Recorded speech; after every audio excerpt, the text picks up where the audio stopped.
Assalamualaikum warahmatullahi wabarakatuh. Baiklah, kami dari kelompok 3 akan mempresentasikan tentang digitalis dan sedatif psikotik. Adapun dosen pengampu pada mata kuliah hari ini yaitu Ibu APT Aisyah Dinamika M.Farm. Adapun anggota kelompoknya yaitu Zara Fitriani, Ananda Devani, Kamila Mahdatila, Adinda Talia, saya sendiri Salsabila Putri, Febriandi, Anitawati, Maharani Munawaroh, dan Ririn Ovia. Baiklah, yang pertama yaitu digitalis. Digitalis atau yang istilah lainnya yaitu glukosida jantung merujuk pada salah satu steroid atau senyawa glukosida steroid yang memberikan efek inotropik positif dan elektrofisiologis yang khas. Digoxin adalah salah satu contoh dari digitalis. Digoxin ini paling sering didasarkan karena yang pertama, teknik mengukur kadarnya dalam serum dan atau dalam darah. Yang kedua, fleksibilitas rutenya. Dapat dilihat dari gambar ini ada 2 rute dari obat digoxinnya itu secara oral dan secara intravena. Dan yang terakhir yaitu durasi kerjanya. Digoxin memiliki efek durasi yang sedang sehingga memungkinkan keseimbangan antara frekuensi dosis dan efektivitasnya. Baiklah, di sini ada proses dari toxokinetik, yang dimana distribusi digoxin ke berbagai jaringan biasanya memerlukan waktu beberapa jam. Oleh karena itu, kadar digoxin harus diukur 6 jam setelah konsumsi terakhir untuk pengukuran paling berat. Keadaan stabil digoxin itu memakan waktu hingga 7 hari dengan waktu paling digoxin berkisar antara 36 hingga 48 jam. Baiklah, di sini ada toxodinamik, yang dimana itu di sini terdapat kanal C, kanal NA dan kanal K+. Dan di sini terdapat pompa Na plus K plus ATPase dan di sini terdapat pompa Na plus Ca++. Dan di sini terdapat dan di dalam sini terdapat yaitu ada ion Na plus, ion K plus dan ion Ca++. Yang dimana sifat dari ion ini K plus itu cenderung untuk keluar dan Na plus itu cenderung untuk masuk. Fungsi pompa Na plus K plus ATPase ini yaitu dia memompa Na keluar agar Na tidak menumpuk di sini dan K plus itu tidak terkeluar terus menerus. Berhubungan dengan Na plus yang keluar melalui pompa Na plus K plus ATPase ini, di sisi lain Ca++ itu juga ikut keluar di pompa Na plus Ca++. Yang dimana jika Ca++ itu menumpuk, itu bisa mengakibatkan kontraksi otot jantung. Nah, obat digoxin itu bekerja di pompa Na plus K plus ATPase, yang dimana dia menghambat Na tidak keluar. Nah, jika Na tidak keluar, maka Ca++ itu akan menumpuk di dalam sel ini. Nah, Ca++ yang menumpuk itu menyebabkan kontraksi pada otot jantung.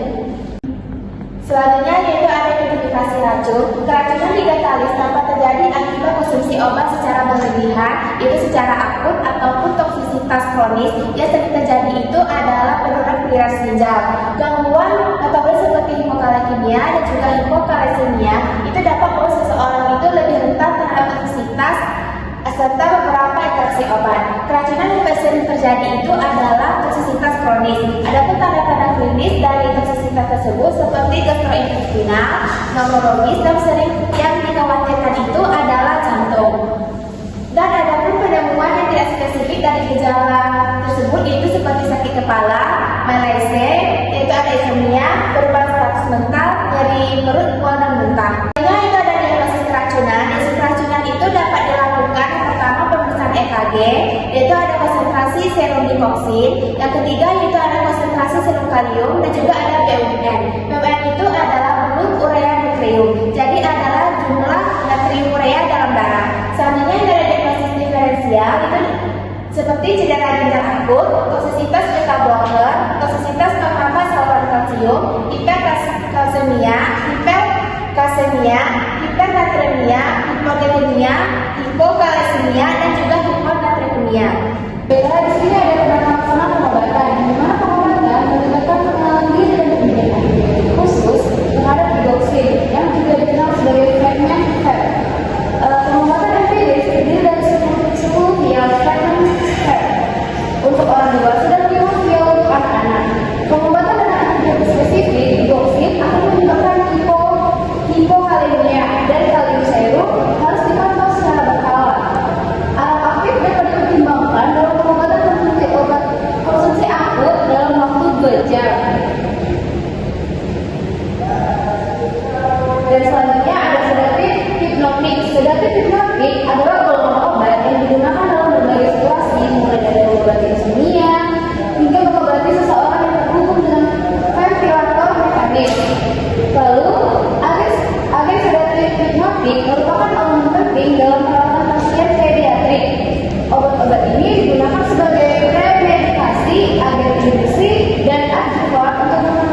dibagi jadi beberapa kelompok. Yang pertama adalah barbiturat, di mana contohnya adalah fenobarbital.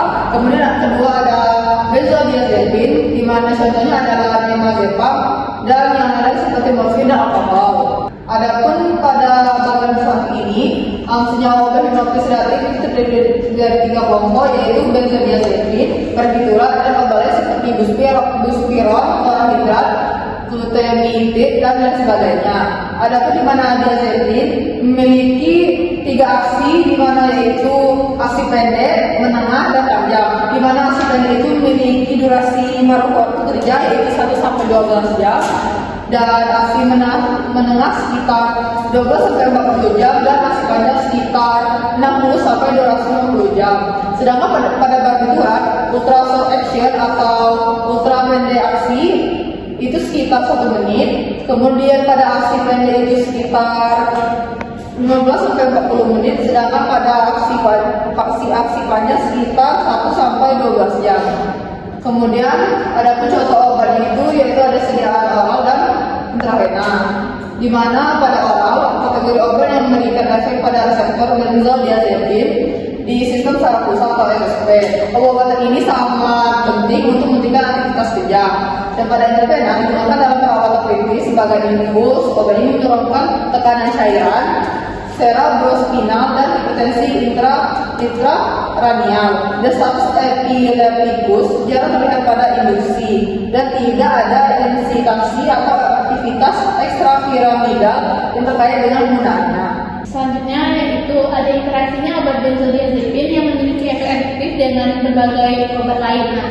Misalnya seperti contoh obat antidepresan yaitu amitriptyline atau biasa elafil, doxepin, ada indoxacarine. Obat penenang besar atau neuroleptik seperti propoflorazin, pomperazin, dan trifluridin. Lalu ada antikonvulsan seperti fenobarbital dan fenitoin, karbamazepin, atretol, tetretol, dan sebagainya. Lalu obat pada heroin, morfin, dan meperin, serta alkohol. Nah, ketika si pasien yang memakai si benzodiazepin ini, dia harus memperhatikan interaksi obat yang di atas tadi. Jika obat penenang yang digunakan dalam dosis tinggi, maka benzodiazepin ini dapat menambah risiko kematian. Nah, ini adalah mekanisme kerja dari si benzodiazepin GABA atau GABA amino barbiturat. Nah, si benzodiazepin atau barbiturat ini adalah agonis reseptor pada asam gamma amino barbiturat IPA atau disebut dengan GABA. Reseptor GABA ini inhibitor dari neurotransmitter yang berada utama dalam sistem saraf pusat. Nah, si GABA ini tadi bekerja menghambat otak tertentu yang mana akan mengurangi aktivitas di sistem saraf. Nah, ini adalah benzodiazepin tadi. Lalu si benzodiazepin ini tidak akan menggantikan GABA, tapi dia akan mengikat pada reseptor GABA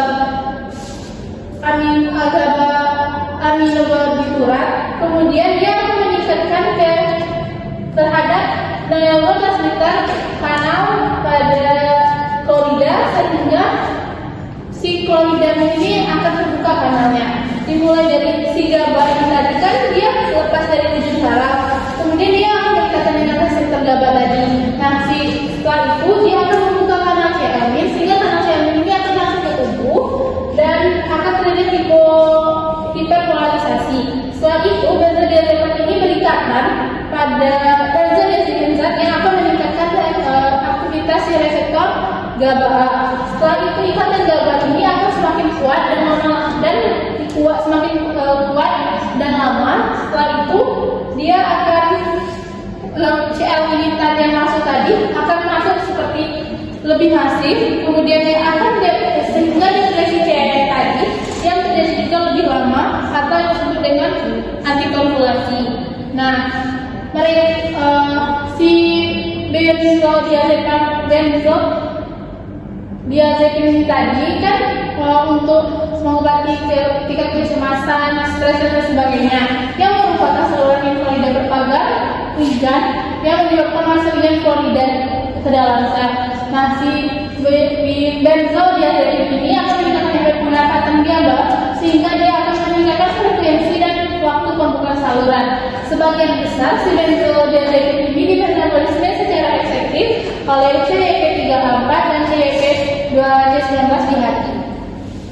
Selanjutnya ada toxokinetik. Benzodiazepin yang dikonsumsi dalam dosis toksik tanpa koigestan lain jarang menyebabkan toks sindrom yang signifikan. Presentasi klasik pada pasien overdosis benzodiazepin terisolasi akan mencakup depresi sistem saraf pusat atau SSP. Gejala klasik meliputi gejala tidak jelas, ataksia, dan perubahan status mental. Gangguan pernapasan jarang terjadi pada konsumsi benzodiazepin terisolasi, tetapi jika dikonsumsi dengan koigestan seperti metanol atau obat-obat lain, depresi pernapasan dapat terjadi. Nah, toxokinetik ini kan meliputi proses aneh. Penyerapan benzodiazepin itu jika penyerapan secara oral, benzodiazepin ini sangat baik diserap dengan sistem saluran pencernaan. Tetapi jika benzodiazepin dilewati melalui rute intravena, benzodiazepin sendiri itu sangat cepat melalui proses ke otak atau sistem saraf pusat. Nah, distribusi benzodiazepin sendiri, benzodiazepin dan metabolit aktifnya berikatan dengan protein plasma. Konsentrasi benzodiazepin dengan cairan cerebrospinal kira-kira sama dengan obat bebas pada plasma. Selanjutnya didistribusikan ulang dengan sangat cepat. Nah, mekanisme benzodiazepin sendiri pada fase pertama itu melibatkan pembentukan metabolit desalkilasi yang aktif secara biologis. Pada fase kedua itu melibatkan hidroksilasi. Pada fase ketiga sendiri konjugasi dengan asam glukoronat. Nah, sebagian besar benzodiazepin juga dimetabolisme ke hati oleh enzim mikrosomal. Eliminasi benzodiazepin, waktu paruh eliminasi benzodiazepin berkisar antara 1 sampai 70 jam pada dosis terapeutik. Nah, diekspresikan oleh ginjal dan waktu paruh eliminasi benzodiazepin meningkat pada pasien lanjut usia dan pasien dengan disfungsi ginjal. Selanjutnya ada toksodinamik. Hampir semua efek benzodiazepin bekerja pada SSP atau sistem saraf pusat dengan efek utama sedasi, hipnosis, pengurangan terhadap rangsangan emosi atau ansietas, relaksasi, otot dan antikoyusi. Hanya 2 efek saja yang bekerja pada jaringan perifer. Yang pertama itu ada vasodilatasi koroner atau setelah pemberian dosis terapi golongan benzodiazepin tertentu secara intraperitoneal, dan blokade neuromuskular yang hanya terjadi pada pemberian dosis tinggi. Di sini ada tabel dosis penggunaan dan ketergantungan obat benzodiazepin yang diantaranya contohnya yang pertama ada diazepam, ada codiazepoksin, alprazolam, dan flunitrazepam. Nah, pada tabel ini tersedia keterangan berupa dosis sedatif dalam berat miligram dan juga keterangan mengenai dosis ketergantungan dan waktu untuk menimbulkan ketergantungan dapat dilihat pada tabel selanjutnya. Nah, lalu identifikasi racun. Pada identifikasi racun ini, pasien dengan keracunan benzodiazepin terutama akan menunjukkan gejala depresi sistem saraf, di mana dimulai dari rasa kantuk ringan hingga yang paling parahnya yaitu dapat menyebabkan koma maupun pingsan. Adapun gejala klasik overdosis benzodiazepin ini yang terisolasi terjadi dari depresi sistem saraf pusat dengan tanda-tanda vital normal. Adapun efek yang berhubungan dengan jantung dan kematian jarang terjadi pada keracunan benzodiazepin secara murni. Setelah itu, depresi pernapasan yang mengancam jiwa dapat terlihat pada konsumsi oral dengan jumlah yang besar dengan atau tanpa kogestan. Adapun penyebabnya yaitu dapat disebabkan oleh penyebab iatrogenik dari keracunan dapat terlihat ketika benzodiazepin dikombinasikan dengan senyawa lain atau dengan obat lain selama sedasi prosedural, terutama dengan opiat seperti fentanyl, Adapun keracunan diazepam ini biasanya juga terjadi pada anak-anak. Gejala ini dialami pada waktu 4 jam setelah pemberian obat benzodiazepin tersebut. Lalu tanda keracunan yang paling umum pada anak-anak biasa disebut dengan ataksia.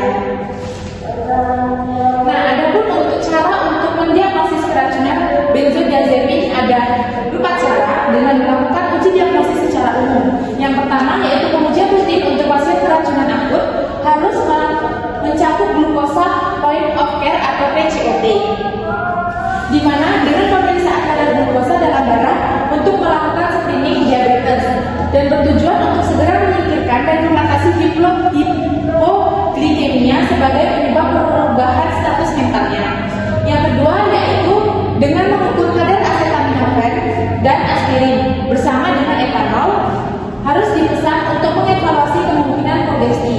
Yang ketiga, ada EKG atau elektrokardiogram, di mana tes ini digunakan untuk merekam sinyal listrik yang ada di jantung.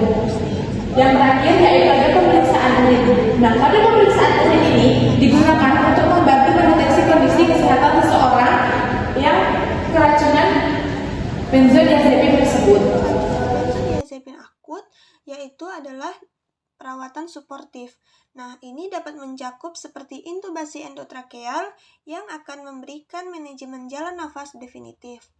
Selain itu, ada juga penawar nih yang dapat digunakan dalam situasi terbatas, yaitu flumazenil. Nah, flumazenil ini dapat diberikan dengan aman kepada pengguna benzodiazepin yang tidak terbiasa. Ini adalah ringkasan terapi toksikasi atau overdosis untuk mengeliminasi obat dari tubuh. Nah, ini untuk yang kondisi overdosis ya. Terapi obatnya flumazenil 0,2 mg. Nah, itu diulangi sampai maksimal 3 mg.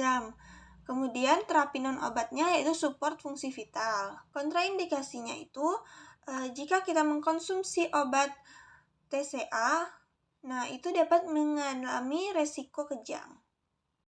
Selanjutnya adalah terapi untuk mengatasi withdrawal syndrome atau putusnya obat. Nah, ini ada terbagi menjadi dua, yaitu benzodiazepin dengan ketahanan obat yang cepat dan juga yang lambat.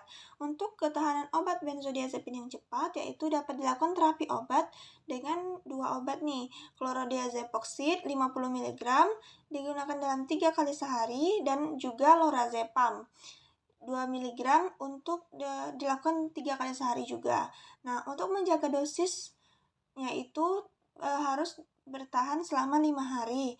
Kemudian dilakukan tapering atau penurunan dosis untuk penghentian obat. Nah, untuk yang long acting benzodiazepin yaitu sama obatnya, yaitu chlorodiazepoksid dan juga lorazepam. Tetapi ditambahkan penambahan dosis, jaga dosisnya itu 5-7 hari untuk tapering. Untuk long acting benzodiazepin ini ada alprazolam paling sulit dan butuh waktu yang lama.